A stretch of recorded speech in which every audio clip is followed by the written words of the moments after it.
Hi friends, when I was preparing for JEE, differentiation of integration was a very interesting and a tricky concept that I had come across. I found it very simple then, and it got me to thinking how I can retain this concept with me so that even after 15 years of prep, I'm still able to remember and apply this to problems when I solve them. So this is a part of something called Leibniz theorem, and let's discuss this a little bit in detail, understand it intuitively, and then see how this can be applied to different types of problems and different ways the problem can be presented. What we are asked to find here is we are supposed to integrate a function h, that is a function of t with respect to t first, and then substitute my lower limit and upper limit as g of x and f of x. And finally, differentiate this. Let's assume integral h of t dt was some function a of t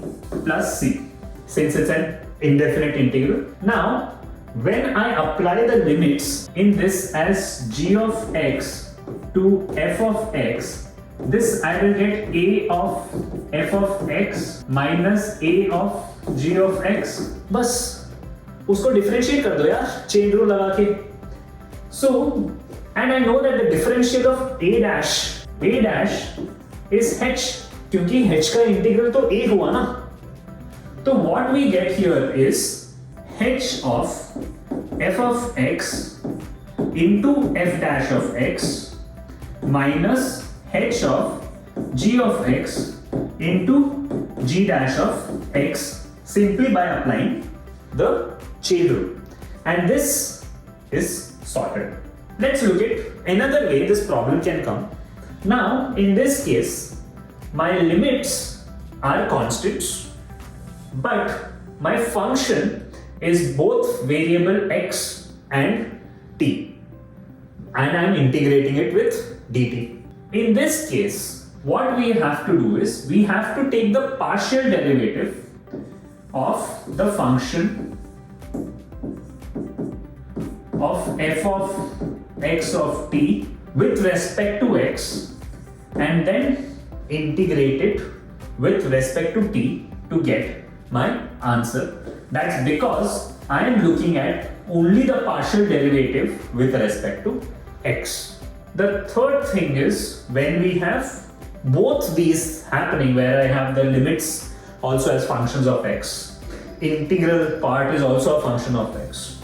All you have to do is you have to combine both the concepts and say that the answer is h of x comma f of x, because this f of x is applied to t, not x, into f dash of x minus h of x comma g of x into g dash of x plus integral from g to f partial derivative of h of,